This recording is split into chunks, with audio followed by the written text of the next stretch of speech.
सावधान, मां लक्ष्मी ने स्वयं कहा है, अगर घर की ये 5 चीज किसी को दे दी जाए तो धन संपत्ति ही नहीं, सुख शांति भी सदा के लिए छिन जाएगी। क्या आप जानते हैं, आपके घर की 5 साधारण चीजें ही आपकी किस्मत तय करती हैं।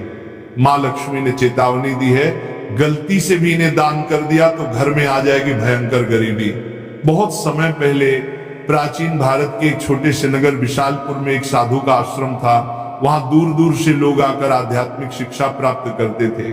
नगरवासी साधु को आचार्य देव कहते थे, क्योंकि वे केवल भिक्षा लेकर जीवन व्यतीत नहीं करते थे, बल्कि लोगों को सही जीवन जीने की राह भी दिखाते थे। विशालपुर नगर समृद्ध था, लोगों के घर धन धान्य गहनों और रत्नों से भरे रहते थे। नगरवासी मानते थे कि ये सब माता लक्ष्मी की कृपा से ही है। नगर के बीचों बीच माता लक्ष्मी का एक भव्य मंदिर था। रोज शाम को वहां दीपक जलाए जाते, घंटियों की ध्वनि गूंजती और पूरा वातावरण श्री ह्रीं श्री महालक्ष्मी नमः के मंत्रों से पवित्र हो जाता। लेकिन एक परिवार ऐसा भी था जो नगर में सबसे समृद्ध होने के बावजूद धीरे धीरे कंगाल होने की ओर बढ़ रहा था। यह परिवार था वसुदेव जी का। वसुदेव जी नगर के सबसे बड़े व्यापारी थे। उनके पास सोने चांदी के ढेर थे, नौकर चाकर थे और अनाज के कोठार भरे रहते थे। फिर भी कुछ वर्षों के भीतर उनका घर वीरान होने लगा। धन की जगह कर्ज बढ़ने लगा, नौकर छोड़कर जाने लगे और घर में अशांति फैल गई। लोग हैरान थे कि ऐसा क्यों हो रहा है, आखिर माता लक्ष्मी की कृपा एक समृद्ध घर से क्यों उठ गई। वसुदेव जी भी परेशान थे। एक रात वे चिंतित होकर सो रहे थे, तभी उन्हें एक स्वप्न आया। स्वप्न में माता लक्ष्मी प्रकट हुई। उनके मुखमंडल से दिव्य आभा निकल रही थी। 4 हाथों में कमल, शंख, गदा और सोने के सिक्कों की वर्षा करने वाला पात्र था। उनकी मुस्कान शांति और कृपा से भरी थी, लेकिन आंखों में एक कठोर सत्य छिपा था। माता बोली, वसुदेव तुम दुखी क्यों हो? क्या तुम्हें याद नहीं कि धन की रक्षा करना भी एक तपस्या है? तुमने अपने घर की 5 पवित्र वस्तुएं बार बार दूसरों को देकर मेरे निवास को अशुद्ध कर दिया, इसलिए मैं तुम्हारे घर से विदा हो गई। वसुदेव ने हाथ जोड़कर कहा, मां मुझे क्षमा करें, कृपया मुझे बताइए कि वे 5 वस्तुएं कौन सी हैं जिन्हें देने से घर में गरीबी आती है। माता ने कहा, यह रहस्य मैं बताऊंगी, परंतु ध्यान रहे ये केवल तुम्हारे लिए नहीं बल्कि पूरे नगर और संसार के लिए शिक्षा है। 5 वस्तुएं कभी भूलकर भी घर से बाहर नहीं देनी चाहिए, क्योंकि ये वस्तुएं मेरे निवास की जड़ें हैं। इन्हें खोने से घर निर्धन और अपवित्र हो जाता है। इतना कहकर माता अदृश्य हो गई। वसुदेव घबरा कर उठ गए। उनका शरीर पसीने से तरबतर था। अगले दिन वे भागते हुए आचार्य देव के आश्रम पहुंचे और सारी घटना सुनाई। आचार्य देव ने शांत होकर कहा, वसुदेव ये कोई साधारण सपना नहीं है, ये स्वयं लक्ष्मी का आदेश है। अब तुम्हें धैर्य रखना होगा। माता लक्ष्मी ने जो 5 रहस्य बताए हैं, उन्हें समझने के लिए तुम्हें एक आध्यात्मिक यात्रा करनी होगी, तभी तुम्हें सच्चा उत्तर मिलेगा। और इस प्रकार यात्रा शुरू हुई। वसुदेव ने अपनी पत्नी सुभद्रा और बेटे माधव के साथ नगर छोड़ दिया और आचार्य देव के आदेश पर हिमालय की ओर प्रस्थान किया। रास्ते में उन्हें तरह तरह की घटनाएं घटी। एक गांव में उन्होंने देखा कि एक महिला अपने घर का चूल्हे की राख दूसरों को दे रही है। वसुदेव को तुरंत माता लक्ष्मी की बात याद आई। क्या राख की भी उनमें से एक वस्तु है? उन्होंने महिला से पूछा, बहन तुम ये राख क्यों बांट रहे हो? महिला ने कहा, महाराज लोग मानते हैं कि राख खेत में डालने से फसल अच्छी होती है। वसुदेव ने सोचा, लेकिन ये तो गलती है। चूल्हे की राख घर के भोजन और अग्नि का प्रतीक है। इसे बाहर देने से घर की उन्नति रुक जाती है। यात्रा आगे बढ़ी। वसुदेव, सुभद्रा और माधव पहाड़ों की कठिन राह से गुजर रहे थे। एक रात वे एक आश्रम पहुंचे। वहां एक वृद्ध साध्वी ध्यान में लीन थी। साध्वी ने वसुदेव को देखकर मुस्कुराते हुए कहा, तुम्हें लक्ष्मी माता के 5 रहस्य जानने हैं ना? ध्यान से सुनो।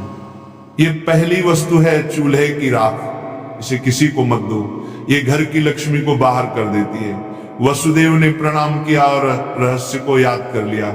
दूसरे दिन वे आगे बढ़े। एक गांव में देखा कि लोग अपने घर से झाड़ू निकालकर दूसरों को दे रहे। वसुदेव ने आश्चर्य से पूछा, तुम लोग ऐसा क्यों करते हो? एक युवक बोला, हम मानते हैं कि पुराना झाड़ू देने से दरिद्रता चली जाती है। लेकिन तभी आकाश में गड़गड़ाहट हुई, जैसे स्वयं माता लक्ष्मी बोल रही हो, मूर्खों, झाड़ू लक्ष्मी का निवास है। ये घर की स्वच्छता और समृद्धि का प्रतीक है। इसे बाहर देने से लक्ष्मी घर से चली जाती है। वसुदेव को दूसरी वस्तु का भी रहस्य मिल गया, झाड़ू। तीसरा रहस्य उन्हें एक कुटिया में मिला। वहां एक वृद्ध साधक बैठे थे। उनके सामने दीपक जल रहा था। साधक ने कहा, बेटा, घर का जलता हुआ दीपक या उससे जली हुई लौ कभी किसी को मत दो। ये घर की ज्योति और आयु का प्रतीक है। इसे देने से सुख शांति चली जाती है। वसुदेव ने तीसरी वस्तु भी जान ली। आगे चलते चलते वे एक गांव पहुंचे। वहां एक परिवार ने अपने घर का नमक पड़ोसियों को उधार दिया। उसी रात उस परिवार के यहां कलह मच गई। साध्वी ने समझाया, नमक रिश्तों की मिठास और स्थिरता का प्रतीक है।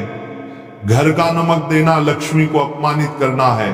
अब वसुदेव को चौथी वस्तु भी मिल गई, नमक। अंततः हिमालय के पास एक गुफा में तप करते एक योगी ने अंतिम रहस्य बताया। योगी बोले, वसुदेव, 5वीं वस्तु है कपड़े का कोना या पल्लू। महिलाएं अक्सर पुराने कपड़े का पल्लू काट कर दे देती हैं, लेकिन यही स्त्री की लक्ष्मी और घर की मर्यादा का प्रतीक है।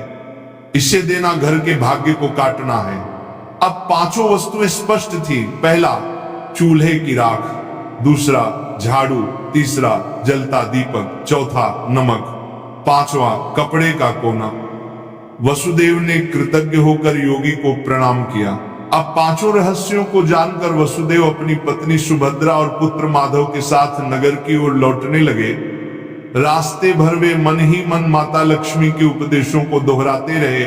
नगर पहुंचते ही उन्होंने सबसे पहले आचार्य देव के चरणों में प्रणाम किया और पूरी यात्रा का वर्णन किया। आचार्य देव ने मुस्कुराकर कहा, वसुदेव, तुम्हें अब सच्चा ज्ञान मिल गया है। इन रहस्यों को केवल अपने तक सीमित मत रखना, बल्कि नगरवासियों को भी बताओ, ताकि वे भी लक्ष्मी के अपमान से बच सके। आचार्य देव की आज्ञा पाकर वसुदेव ने नगर के बीचों बीच सभा बुलाई। सभा में नगर के लोग बड़ी संख्या में उपस्थित हुए। वसुदेव ने हाथ जोड़कर कहा, बंधुओं, मैं स्वयं अपनी गलतियों के कारण निर्धनता और कष्ट का भागी बना। माता लक्ष्मी ने मुझे स्वप्न में दर्शन दिए और बताया कि 5 वस्तुएं कभी घर से बाहर नहीं देनी चाहिए। इतना कहकर उन्होंने क्रम से सब समझाया। पहली वस्तु है चूल्हे की राख, दूसरी झाड़ू, तीसरी जलता दीपक, चौथी नमक और 5वीं कपड़े का कोना। लोगों ने आश्चर्य और श्रद्धा से यह बातें सुनी। तभी आकाश में एक दिव्य प्रकाश फैला और माता लक्ष्मी स्वयं प्रकट हुई। उनके प्रकट होते ही वातावरण में सुगंध फैल गई। मंदिरों की घंटियां अपने आप बज उठी और लोग भाव विभोर होकर उनके चरणों में झुक गए। माता बोली, वसुदेव ने जो कहा वह सत्य है। तुम सब जान लो कि ये 5 वस्तुएं मेरे निवास की जड़ हैं। जो इन्हें बाहर देता है वह अपने ही घर से मुझे विदा करता है। ये कहते ही माता ने वसुदेव के घर की ओर हाथ उठाया और देखते ही देखते उनके घर में फिर से समृद्धि लौट आई। कोठार भर गए, नौकर लौट आए और पूरे घर में शांति का वास हो गया। नगर के लोग ये चमत्कार देखकर स्तब्ध रह गए और माता लक्ष्मी के जयकारे करने लगे। नगर में अब यह शिक्षा फैल गई कि कोई भी व्यक्ति घर की 5 वस्तुएं बाहर न दे। लोग अपने घरों में सावधानी रखने लगे। पहले जो लोग अंधविश्वास में पड़कर झाड़ू, राख, नमक या दीपक दूसरों को दे देते थे, उन्होंने ये सब बंद कर दिया। नगर में धीरे धीरे हर घर में समृद्धि लौटने लगी। लोग समझ गए कि लक्ष्मी केवल सोने, चांदी या धन में ही नहीं, बल्कि घर की पवित्रता, भोजन, स्वच्छता और मर्यादा में भी रहती है। वसुदेव अब नगर में आदर्श बन गए। वे धनवान तो थे ही, पर अब उन्होंने अपने धन को धर्म और सेवा में लगाना शुरू किया। उन्होंने गरीबों के लिए अन्न क्षेत्र बनवाया, परंतु घर की 5 वस्तुएं देने से हमेशा इनकार करते। जो भी उनसे ये चीजें मांगता वह विनम्रता से कह देते, भाई ये माता लक्ष्मी की मर्यादा है, इन्हें देने से मेरे ही नहीं तुम्हारे घर की भी समृद्धि घट जाएगी। लोगों ने भी इस शिक्षा को हृदय से स्वीकार कर लिया। समय बीतने पर नगर विशालपुर दूर दूर तक प्रसिद्ध हुआ कि वहां न तो कोई निर्धन रहता है और न ही किसी के घर में कलह होती है। ये सब केवल माता लक्ष्मी की शिक्षा का परिणाम था। माता लक्ष्मी समय समय पर नगर में आकर वसुदेव को आशीर्वाद देती और नगरवासियों को याद दिलाती कि लक्ष्मी केवल धन की देवी नहीं, बल्कि संतुलन, संयम और मर्यादा की शक्ति है। अंततः वसुदेव के जीवन की सबसे बड़ी सीख यही बनी कि लक्ष्मी की कृपा केवल मेहनत से ही नहीं, बल्कि मर्यादा के पालन से भी प्राप्त होती है। माता लक्ष्मी केवल धन संपत्ति की देवी नहीं, बल्कि वे पवित्रता, मर्यादा और संतुलन की शक्ति हैं। घर की समृद्धि बनाए रखने के लिए मेहनत और सदाचार के साथ साथ मर्यादा का पालन भी आवश्यक है। चूल्हे की राख, झाड़ू, जलता दीपक, नमक और कपड़े का कोना, ये 5 चीजें लक्ष्मी का निवास मानी जाती हैं। इन्हें घर से बाहर देने का अर्थ है लक्ष्मी को स्वयं विदा करना।